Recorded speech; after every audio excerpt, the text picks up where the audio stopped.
بسم اللہ الرحمن الرحیم۔ شروع کرتا ہوں اللہ کے پاک نام سے جو بڑا مہربان نہایت رحم والا ہے۔ دیکھتی آنکھوں سنتے کانوں کو السلام علیکم۔ بہنوں بھائیوں اور بزرگوں، آج ہم اس اسلامی جنگجو رہنما کی معلوماتی ویڈیوز میں ہم ایک ممتاز اسلامی جنگجو محمد بن قاسم کی سوانح یاد پیش کر رہے ہیں، جن کی عسکری صلاحیت اور لحاظ سے ہم شخصیت ہیں۔ جنوبی ایشیا میں اسلام کا پھیلاؤ ان کی زندگی کا تفصیلی جائزہ لے کر، جس میں ان کی اہم لڑائیاں اور قائدانہ خصوصیات شامل ہیں۔ ہمارا مقصد اسلامی ورثے میں ان کی شراکت کی اہمیت کو اجاگر کرنا ہے۔ ہم ایک ایسے جنگجو کی کہانی بیان کر رہے ہیں جس کی اثرات آج تک گونج رہے ہیں۔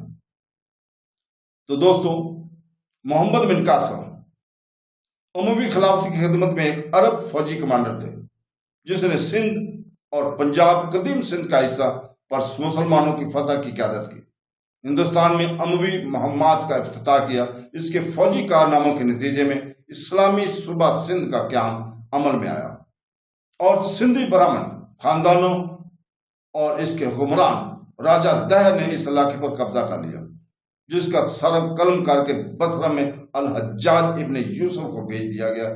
عرب افواج کے ذریعے اس وقت کی دارالحکومت ارور پر قبضہ کے بعد محمد بن قاسم ہندوستان کی سرزمین پر کامیابی سے قبضہ کرنے والے پہلے مسلمان بن گئے، جس نے جنوبی ایشیا میں مسلم حکمرانی کا آغاز کیا۔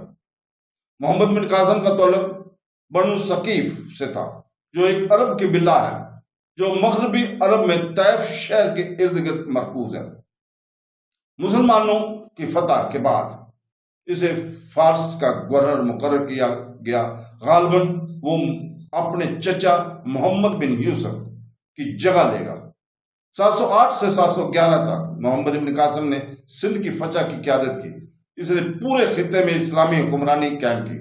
712 سے لے کر 715 میں اپنی موت تک سندھ کے گورنر کے طور پر خدمات انجام دی۔ ملتان پنجاب کی ایک آخری فتح کے بعد وہ عرب واپس آیا، جہاں راستے میں ان کی موت جدید عراق کے موصل میں ہوئی۔ حالانکہ کچھ ذرائع کے ریکارڈ کے مطابق کہتے ہیں کہ ان کی لاش کو مکران میں دفن کی گیا، جو بلوچستان کے ایک نیم سرائی سیل علاقہ ہے۔ قرون وسطی کے عربی ماخذ میں محمد بن قاسم اور عربوں کی سندھ کی معاصرہ کی فتح کے بارے میں معلومات مسلمانوں کو فتح کے مقابلے میں محدود ہے۔ البلاد اور متفی 892 میں کی فوج فتح البلدان زمینوں کی فتوحات فتح سندھ اور محمد کی شخصیات پر چند صفحات پر مشتمل ہے، جبکہ سوانحیات کی معلومات علیہ کی ایک تصنیف کے حوالے سے محدود ہے۔ کوبی متفی 898 تاریخ تبرہ متفی 839 کی چند سطروں اور ابو الافراج اصفہانی کی کتاب الغانی گیتوں کی کتاب میں بہت کم ذکر ہے۔ محمد بن قاسم کی فتح سندھ اور ان کی موت کا تفصیلی احوال 13ویں صدی کے فارسی متن چچ نامہ میں ملتا ہے۔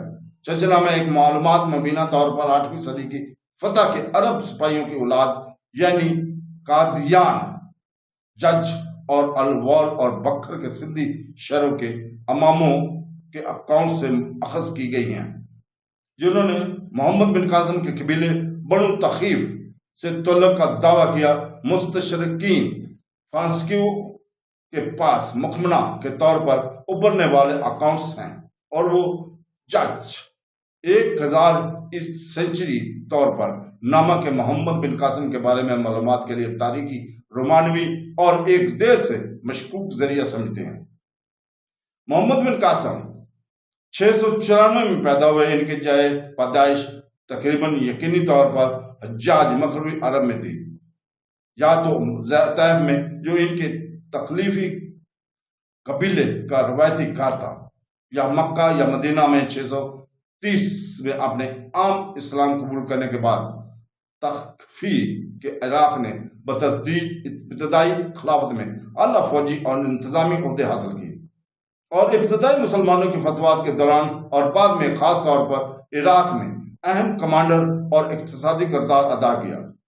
اس قبیلے نے برصغیر پاک و ہند کے خلاف ابتدائی عرب فوجی کارروائیوں کی سے وابستہ مؤثر کمانڈ پیدا کیے۔ اس میں 636 میں بحرین مشرقی عرب کے شکفی گورنر عثمان ابن ابی العاص نے دیبل اور ہندوستانی بندرگاہوں کے خلاف بحری مہمات روانہ کی۔ بروچ 661 میں اموی خلافت کی آمد کے ساتھ قبیلے کی طاقت میں اضافہ ہوتا چلا گیا۔ محمد بن قاسم کا تعلق بنو اوف کے ایک ابو عاقل خاندان سے تھا جو تقیف کی 2 اہم شاخوں میں سے ایک تھا۔ ابو عاقل خاندان نے الحجاج ابن یوسف کے عروج کے ساتھ وقار حاصل کیا جو محمد بن قاسم کے والد ابن محمد ابن حکم کی پھوپھی زاد بھائی تھے۔ دوسری مسلم خانہ جنگی کے دوران اموی خلیفہ عبد المالک نے حجاج کو کمانڈر بنایا تھا اور اس نے خلافت کے لیے امویوں کے ایک اہم حریف عبداللہ ابن زبیر کو 692 میں قتل کر دیا تھا، اور 2 سال بعد وائسرائے مقرر کیا گیا تھا۔ عراق اور مشرقی خلاف کے اپنی ترقی کے بعد الحجاج شکیف کے سرپرست بن گئے اور عراق اور اس کے زیر خلافت علاقوں میں اہم عہدوں پر متعدد اراکین کو مقرر کیا گیا۔ محمد بن قاسم کے والد کے ہمراہ کا نائب گورنر مقرر کیا گیا تھا، حالانکہ ان کے کیریئر دوسری صورت میں غیر ممتاز تھا۔ چرچ نامہ کے ذریعے نقل کردہ محمد بن قاسم اور الحجاج کے درمیان ایک خط کے مطابق محمد کی والدہ ایک خالص حبیبہ العظمہ حبیبہ عظیم تھی۔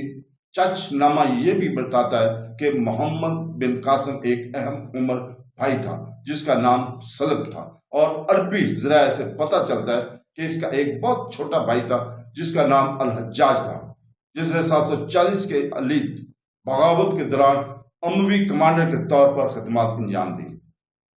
عربی ذرائع سے محمد بن قاسم کے بچپن اور جوانی کے بارے میں کوئی معلومات فراہم نہیں کی گئی۔ جدید مورخ نبی بخش بلوچ کا خیال ہے کہ محمد بن قاسم غالباً جزوی طور پر طائف اور پھر بصرہ اور وسیعت میں پروان چڑھے۔ عراق کے صوبائی دارالحکومت جو کہ الحجاج 702 میں قائم کیا تھا، اس وقت کی دنیا نے محمد بن قاسم کے کیریئر کے افق کو وسیع کر دیا، جبکہ وسط میں غالباً وہ الحجاج کی سرپرستی میں تعلیم یافتہ اور تربیت یافتہ تھے۔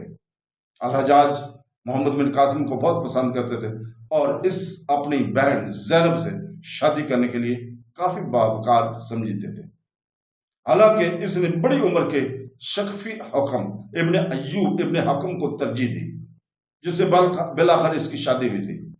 کتاب الغانی 17 سال کی عمر میں محمد بن قاسم کو اپنے زمانے کی سب سے عظیم شکفی کے طور پر بتاتی ہے۔ بلوچ کے خلاصے میں محمد بن قاسم سازگار حالات میں پروان چڑھا اور ایک قابل توانا اور مہذب مزاج کا لڑکا تھا۔ تو دوستو، بہنوں، بھائیوں اور بزرگوں، کل ہم محمد بن قاسم کو فارس کا گورنر کے طور پر بیان کریں گے۔ تو کل تک کے لیے اجازت، اللہ حافظ۔